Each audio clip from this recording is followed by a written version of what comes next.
nosso último encontro aqui no Auto News, começamos a mostrar nossa viagem pela Rota da Integração Latino-Americana, em busca dos portos chilenos.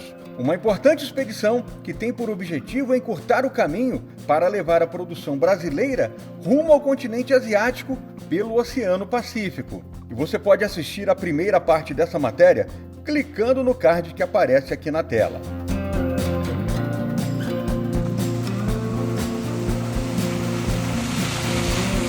Nosso grupo, organizado pelo Sindicato das Empresas de Transporte e Logística de Mato Grosso do Sul, que tem à frente seu presidente Cláudio Cavol, conta com 104 valentes expedicionários, que se juntaram para percorrer a Rota da Integração Latino-Americana.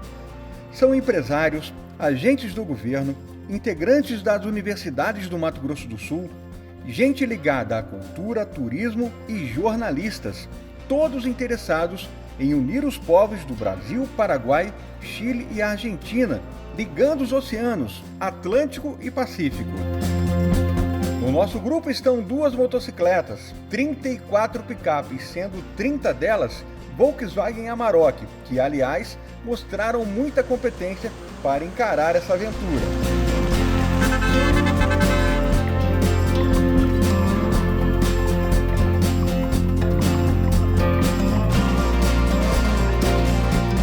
Muito bom dia! Está começando mais um dia na nossa Rota da Integração Latino-Americana. Estamos na Argentina, província de São Salvador de Jujuy. Estamos num hotel muito bacana, Hotel Lavina também, é um dos melhores aqui da cidade. Pernoitamos aqui ontem, chegamos bem tarde do nosso trecho, né? Você pode acompanhar aí no vídeo anterior, é só você procurar aqui nos nossos canais.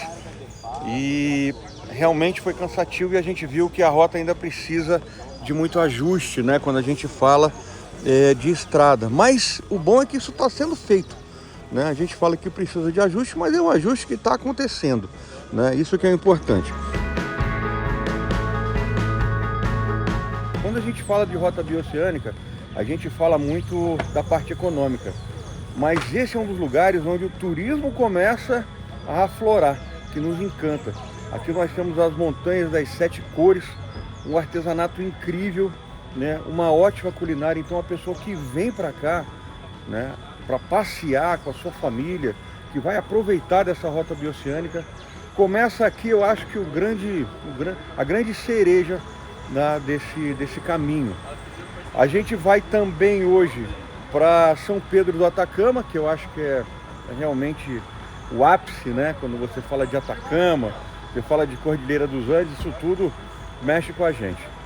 O dia está começando, a gente vai andar com vocês para você entender, falar um pouco da caminhonete hoje também, da sua performance. Olha aí, todas passando, né? E já adianta o seguinte, a Amarok está dando um show. E já vamos começar o dia de hoje na nossa expedição conhecendo a região de Purmamarca, próxima à cidade de Jujuy, que encanta pelas belas paisagens. A cidade é muito colorida e ela tem uma curiosidade muito interessante. As construções, elas são feitas na sua maioria de barro, como se fosse um adobe. Olha isso aqui atrás, gente. Que top! Que cidade legal, uma cidade diferente. Você vai curtir demais, né, se vier visitar Purmamarca. É muito, muito bacana.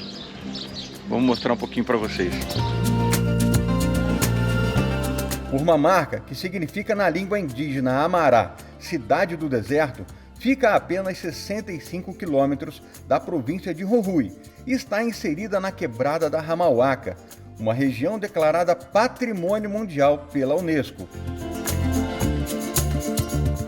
O artesanato atrai o visitante pelas cores vibrantes. O lugar é pequeno e você conhece tudo a pé. Ao centro da praça está a Igreja de Santa Rosa de Lima, uma típica igreja católica feita com uma arquitetura europeia, usando materiais andinos na sua construção. Próximo à igreja está o algarrobo histórico, uma árvore com 500 anos e que viu o nascimento de Purmamarca, todas as guerras que por aqui passaram e se manteve de pé. O principal motivo dos turistas visitarem Purmamarca é o Cerro de los Sete Colores. Essa montanha foi formada ao longo de 75 milhões de anos.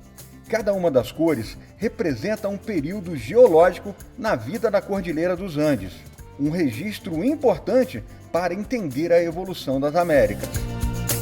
Voltamos à estrada e nosso destino ainda está longe e temos a Cordilheira dos Andes pelo caminho.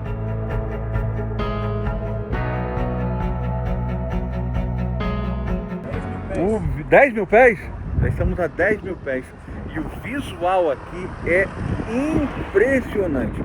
Já vim aqui outras vezes, mas assim, eu sou aquele cara que se encanta, né, com cada paisagem que aparece na nossa janela. Aqui, ó, nossa equipe que está captando essas imagens para vocês. E olha, tudo isso daqui já faz parte da Cordilheira dos Andes. É longe de chegar aqui, né? O caminho é penoso, mas né, a gente até no caminho, puxa, Chaco Paraguai, o carro atolado, tá? Mas quando você chega, rapaz do céu, é muito bonito. A Cordilheira dos Andes é uma cadeia montanhosa localizada na América do Sul. Atravessa 7 países e vai da Venezuela até a Patagônia. Formou-se por meio do choque das placas tectônicas há milhões de anos. É um caminho com muitas curvas e algumas bem perigosas que pedem atenção redobrada ao volante. O comboio se junta e as imagens das nossas picapes é marcante.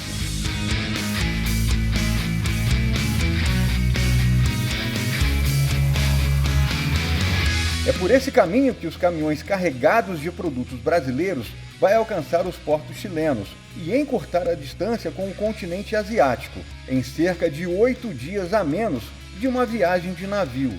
E isso significa mais competitividade para nós. O grupo continua a viagem e olha o que aparece, uma trompa de lhamas. Esse é o coletivo desse animal andino. Você sabia disso? Eles são muito importantes para as pessoas que moram por aqui. Servem de transporte, fornecem lã, carne e couro. São bem mansinhas, mas é bom não abusar muito. Segundo o canal Animal Planet, elas estão entre os bichos mais irritáveis do planeta e quando ficam estressadas, espirram seu muco na direção de sua irritação. E isso pode ser você. É a famosa cuspida de lhama. Por aqui tudo bem e elas ficaram tranquilas e nada aconteceu.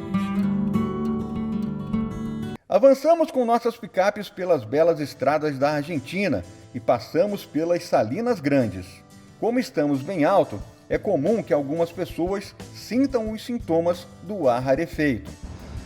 E quando a gente fala de efeito de altitude, estamos aqui com a doutora da expedição que está cuidando. O pessoal está dando trabalho, hein, Doc? Eita, um pouco de trabalho normal, né? Efeito de altitude afeta o nosso organismo, né? Sim, a gente vive com uma altitude bem menor, né? Quase ao nível do mar. E quando a gente sobe, o nosso corpo não é preparado. A gente não tem a quantidade de hemácias e hematócritos necessários para transportar oxigênio.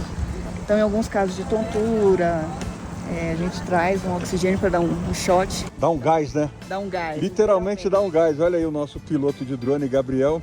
Tá precisando de um gás aqui, viu? E é novo. E é novo, imagina se for um velho. Nós assim, né? Eu acho que a nossa geração tá mais forte, viu?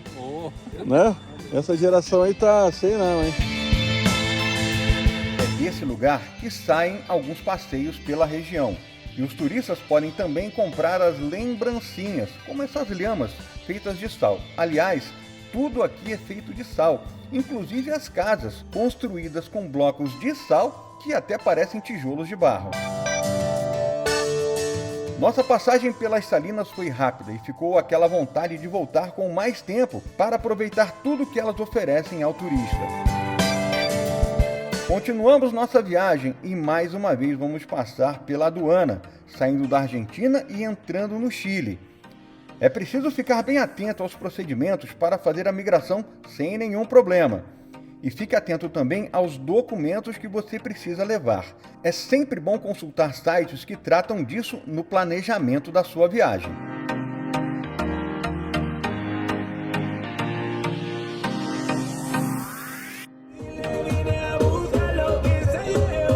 ao melhor som da música latina. Entramos no Chile, nosso quarto país, né? Brasil, Paraguai, Argentina e Chile. A Amarok V6, você está vendo todas essas imagens desse comboio que a gente acabou formando mais de 30 caminhonetes, indo de forma exemplar na nossa viagem. Até agora nenhum problema mecânico, nada. A picape realmente mostra toda a sua força. Motor V6 com muita disposição. São 258 cavalos, né? Ainda tem o tal do overboost, que quando você afunda o pé, precisa fazer uma ultrapassagem, ela ainda te entrega mais 12 cavalos. E o detalhe, o que acontece? Quando a gente subiu aqui na cordilheira, o ar fica rarefeito e aí o motor tende a render um pouco menos. A gente sentiu isso, né? Quanto mais alto, você tem menos ar para queimar o combustível e a potência parece que cai um pouco. Mas como ela já tem esse motorzão forte, não foi problema para a gente. Parte de suspensão é um dos elogios que eu faço para a Amarok, sempre que a gente fala com a dela, né, que faz um teste. Muito acertada a suspensão. Ela tem um detalhe interessante, que o feixe de molas da traseira, ele é fora da longarina do chassi. Isso faz muita diferença. A Ranger também adota esse sistema. A traseira não fica pulando tanto. A gente até está com uma carga considerável ali atrás, né? É muito equipamento, muita tralha que a gente tem de filmagem, tudo. Então a gente acaba ficando um pouco mais pesado. Em termos de consumo, claro, a gente está andando muito forte. Nós da equipe de filmagem, né, a gente precisa passar o comboio, às vezes, para fazer as imagens. Aí a gente fica filmando, eles passam, a gente tem que alcançar o comboio de novo.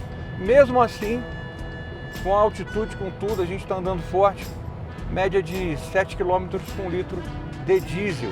Eu achei isso até bem razoável, né, para as condições que a gente está enfrentando.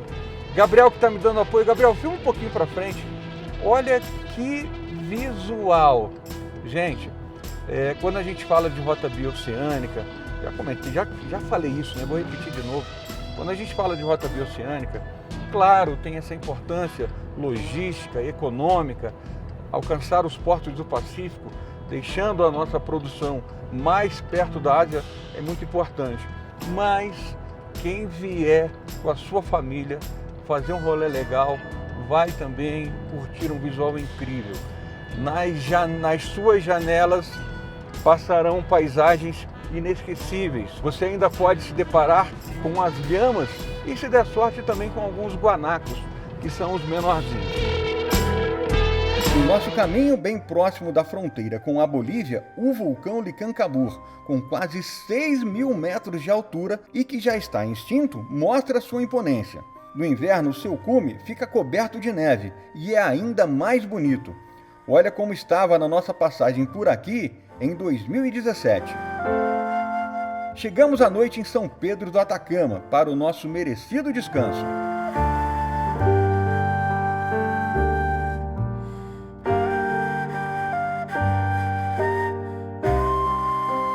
Mais um dia está amanhecendo na Rota da Integração Latino-Americana. Eu vou te falar que é um amanhecer muito especial.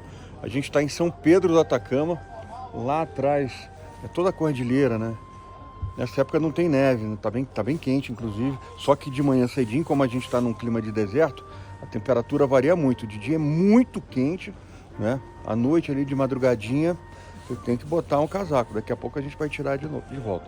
Bom, esse acho que é o dia mais importante da expedição. A gente já passou por muitos lugares bacanas, né? Alguns perrengues, mas hoje é o dia que a gente alcança os portos chilenos. Para encarar o trecho deste dia, com cerca de 500 quilômetros, o grupo se reúne cedo, no único posto da cidade. Combustível é o principal passageiro de quem vem para essas paragens.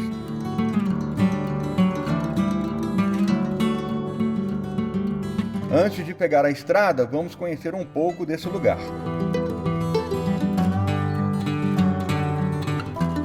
São Pedro do Atacama é uma pequena cidade localizada ao norte do Chile, na região de Antofagasta, e serve como ponto de entrada para explorar as maravilhas do deserto do Atacama. A cidade está situada a cerca de 2.400 metros acima do nível do mar e é conhecida por sua atmosfera encantadora e também por seu papel central no turismo da região. A Praça das Armas é o point social de São Pedro do Atacama, cercada por lojas, restaurantes e cafés. A Igreja de São Pedro foi construída no século XVI e é um marco histórico e cultural e foi declarada Patrimônio Nacional. É da cidade que o visitante sai para os principais passeios da região, como o Vale da Lua, considerado o lugar mais inóspito do planeta.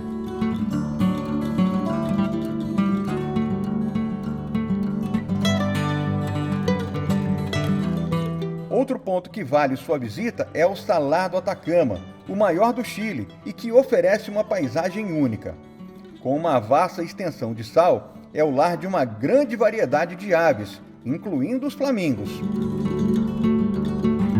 Se você vier por aqui, reserve pelo menos uns 4 dias para poder conhecer melhor o que o Atacama oferece.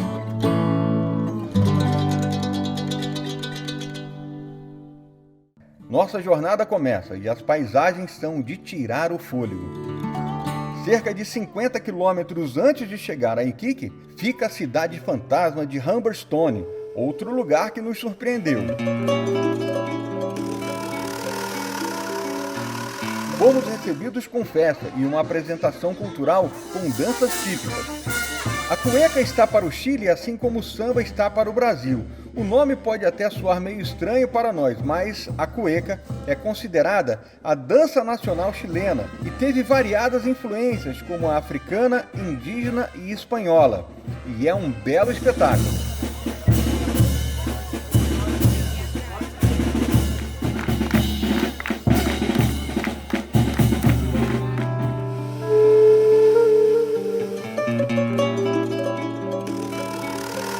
No nosso caminho, olha só que surpresa nós encontramos. Uma cidade fantasma de verdade. Humberstone fica aqui no deserto do Atacama, essa cidade que foi fundada em 1872 por conta da extração que na época se chamava, ouro branco ou salitre, que é basicamente a matéria-prima do sal. Hoje ela não existe mais, foi abandonada. E todo esse espaço se transformou numa espécie de museu a céu aberto. Olha essa locomotiva que está aqui atrás de mim, impressionante. E é uma cidade muito curiosa e que vale a sua visita. Mais um atrativo, a gente já falou de deserto do Atacama, a gente já falou de Cordilheira dos Andes, mas esse lugar é diferente de tudo que você vai ver nessa rota. Nós estamos, é a cidade que eles chamam de cidade fantasmas, tem várias aqui. São cidades que surgiram para exploração do salitre, do sal, né? E eram comunidades. Aqui era uma comunidade onde tinham ingleses, né? Tanto que vários produtos vinham da Inglaterra direto para aqui. E aqui se produzia o sal, até a década de 50. Em 1950, quando a Alemanha começou a produzir o sal sintético, essas salitreiras foram fechadas. E elas foram deixadas intactas. Então, quando se visita aqui, Humberstone, você encontra casa, escola, igreja, como foram deixadas. Inclusive, o armazém, o supermercado, o hotel, o teatro, onde aconteciam as peças de teatro. Inclusive, existia até o cinema, que o teatro se fechava a cortina e se projetavam os filmes que vinham do México em preto e branco por conta da facilidade da linguagem. É um museu a céu aberto. Inclusive pode-se ver aqui os diferentes tipos de salitre e o que é mais interessante, o tipo de comunicação e marketing que era feito para mostrar a importância do salitre em todo o processo de construção alimentar. Não só para a alimentação humana, mas para a produção de animais, produção de frutas. Então aqui a gente vê algo que é importante para a gente. Era o uso do salitre na produção de insumos para a produção agrícola e pecuária daquela época. De Humberstone rumamos para a cidade de Iquique, nosso destino final. Iquique é uma cidade com pouco mais de 200 mil habitantes e fica espremida entre as montanhas da Cordilheira e o Oceano Pacífico, o que lhe dá um visual único.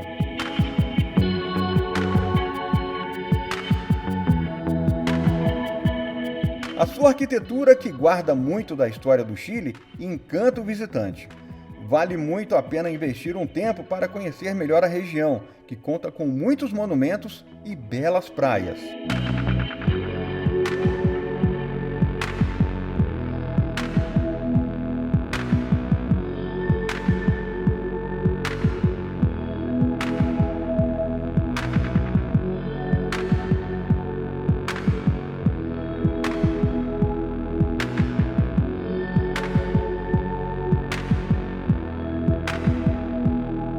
Os expedicionários avançam pelo porto de Iquique e são recebidos com festa, com direito a apresentações culturais com personagens do folclore chileno.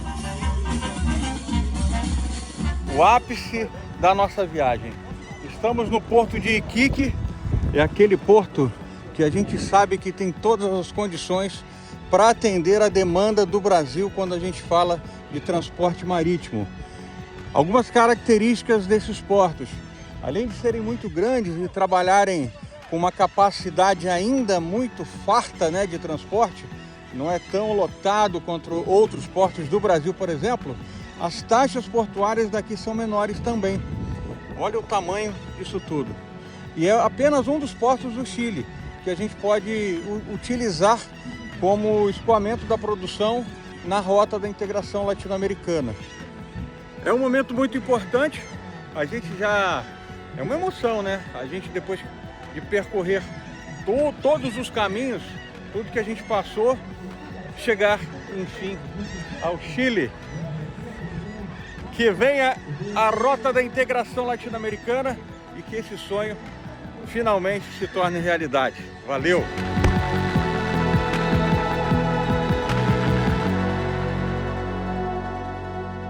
Encerramos em Iquique nossa jornada pela Rota da Integração Latino-Americana, muito importante para a economia do Brasil e também para o turismo, educação, cultura e a união dos povos dos 4 países que fazem parte desse caminho. Com a ótima sensação de dever cumprido e muitas imagens registradas, voltamos para casa, percorrendo o caminho até Campo Grande. Na nossa viagem percebemos que há muito ainda a ser feito nessa rota e ter participado de mais uma expedição para ajudar a concretizar o sonho de ligar oceanos e unir os povos, valeu todo o nosso esforço. E rendemos aqui nossa homenagem a todos os expedicionários que participaram dessa incrível missão que vai ajudar e muito todo o nosso país e em especial a região Centro-Oeste e Mato Grosso do Sul.